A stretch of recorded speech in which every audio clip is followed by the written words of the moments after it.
खरं तर अगोदर असं सांगितलं जायचं देशामध्ये मोदी हे तर मुमकिन आहे, सगळं ऐकायला मिळायचं. पण काल हे सगळं असताना काल विधेयक जे आहे ते पास झालं नाही. एकंदरीत अमित शहा यांनी हे बिल का आणलं? मोदी है तो मुमकिन है ही आता दंतकथा झाली.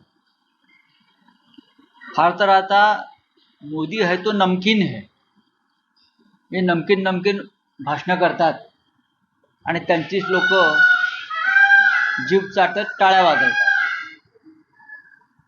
जे बिल अमित शहानी आणलं ते बहुतेक नरेंद्र मोदींना अपमानित करण्यासाठी आणलं की काय. 2/3 मेजॉरिटी आम्ही जमा करू शकत नाही. स्वतः भारतीय जनता पक्षाकडे स्वतःचं बहुमत नाही. अशा वेळेला महिला आरक्षणाच्या नावाखाली एक भोंदू बिल लोकसभेत आणलं. त्यांचा मूळ उद्देश हा महिलांना आरक्षण वगैरे देण्याचा अधिकार, हक्क, भावना वगैरे अशा काही नव्हता. तर 543 जागा वाढवून फक्त 850 करायचं आणि सत्तेचा अमरपट्टा कायम बांधून सतत विजय प्राप्त करत राहायचं. याशिवाय अमित शहा आणि त्यांच्या लोकांचा कोणताही हेतू नव्हता. बेकायदेशीर पद्धतीनं विजय मिळवायच्या संदर्भातलं हे बिल होतं. डिलिमिटेशन, बरं का, आदित्य ठाकरे यांनी सांगितलं की हे delimitation bill for unfair Victory. Delimitation bill for unfair Victory म्हणजे बेकायदेशीर पद्धतीनं भविष्यात विजय मिळवता यावे त्या पद्धतीचं डिलिमिटेशन करून 850 जागा वाढवायच्या महिलांच्या नावाखाली.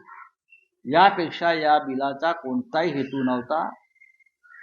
या निमित्तानं देशामध्ये उत्तर विरुद्ध दक्षिण असा संघर्ष पेटवायचा होता.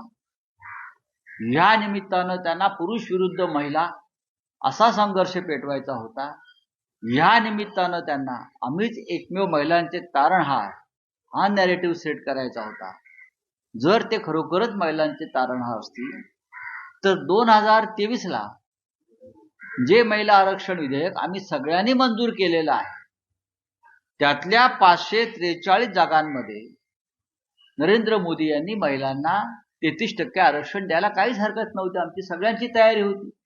माननीय उद्धव ठाकरे साहेबांनी त्याला पाठिंबा दिला, सगळ्यांनी पाठिंबा दिला.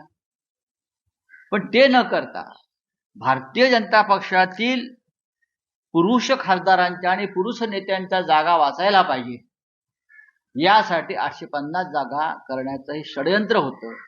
ते संसदेमध्येच लोकशाही मार्गाने उधळून लावलं.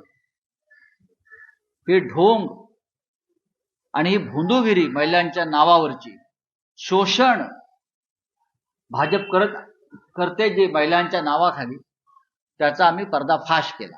सर, यामध्ये एक मुद्दा असा आहे की मोदीजींच्या ध्येयबोलीबद्दल सातत्यानं सांगितलं जातंय, बोललं जातंय आणि एकीकडे अमित शहा आक्रमकपणे मांडतात आणि दुसरीकडे देशामध्ये एक संदेश जातो की मोदी काही करू शकत होते, त्यांचं विधेयक पडलं. नाही, या विधेयकानिमित्त नरेंद्र मोदी विरुद्ध अमित शहा संघर्ष पाहायला पक्षांतर्गत.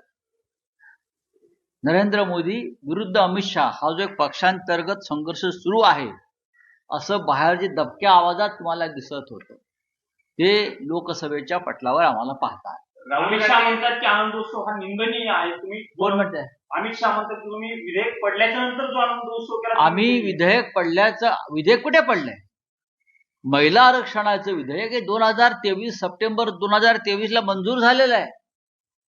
तुम्ही 2023चे सोशल मीडियावरचे यांचे ट्विट पहा. देवेंद्र फडणवीस यांचे एक ट्विट मी प्रसिद्ध केलंय.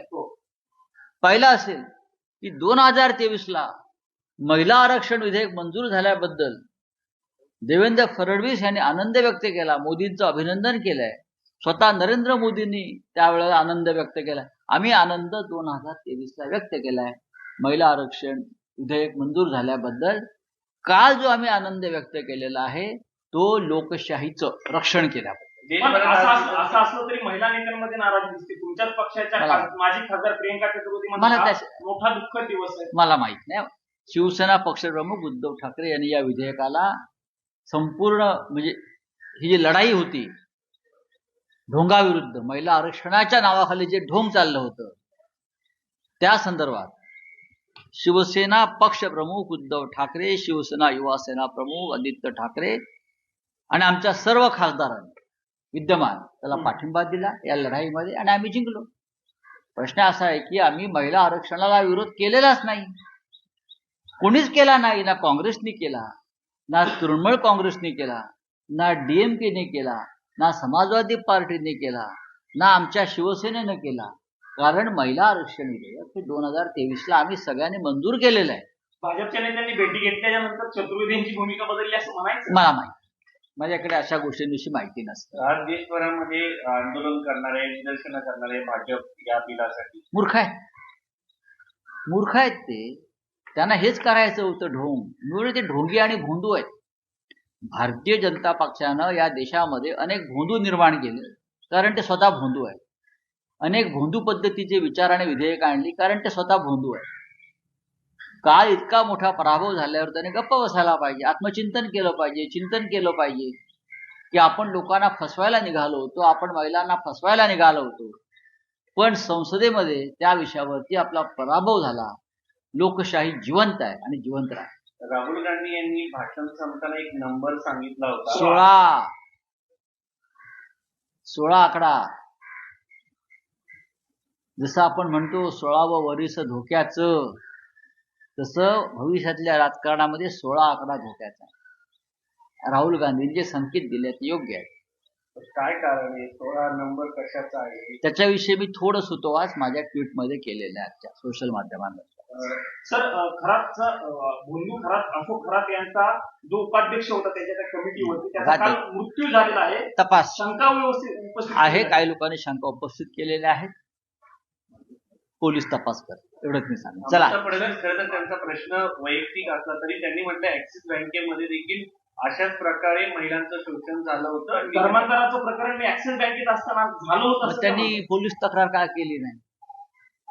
त्यांनी ताबडतोब त्या मुख्यमंत्र्यांच्या पत्नी होत्या किंवा इतक्या मोठ्या नेत्याच्या पत्नी होत्या, सुशिक्षित आहेत, महिलांच्या हक्कांसंदर्भात त्या चर्चा करत असतात, बोलत असतात. त्यावेळेला त्या का गप्प बसल्या असा प्रश्न लोक विचारू शकतात. चलिए, थँक्यू. सर मोदी विपक्ष की कितनी बड़ी जीत है सर कल मैं ये विपक्ष की जीत नहीं मानता हूँ. ये मैं देश की लोकतंत्र की जीत मानता हूँ और देश के महिलाओं की भी जीत मानता हूँ. क्योंकि महिलाओं के नाम पर जो लोकतंत्र में ठगी चल रही थी बीजेपी की, उनका कल हमने लोकसभा में उनको हमने पराजित किया है. देखिए, कोई भी पार्टी, चाहे कांग्रेस पार्टी हो, चाहे तृणमूल कांग्रेस, समाजवादी पार्टी, डीएमके, शिवसेना, राष्ट्रवादी कांग्रेस पार्टी, किसी भी, चाहे छोटे दल है हमारे साथ, किसी भी पार्टी ने महिला आरक्षण को कभी विरोध नहीं किया. महिला आरक्षण विधेयक 2023 में लोकसभा राज्यसभा में मंजूर हुआ है 33%.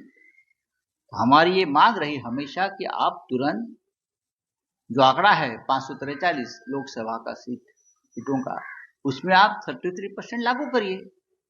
अब नए सिरे से ये सेशन बुलाने की जरूरत नहीं है. लेकिन भारतीय जनता पार्टी ये एक ढोंग है, सोंग है. हमारे महाराष्ट्र में जिसे भोंदू लोग बोलते हैं, ये भोंदू लोगों की पार्टी है. तो ये लोगों ने महिलाओं का आरक्षण के नाम पर 850 सीटें बढ़ाने का जो षड्यंत्र किया था, उसको हमने कल पराजित किया है. महिलाओं को पराजित नहीं किया. महिलाएं हमारे साथ है.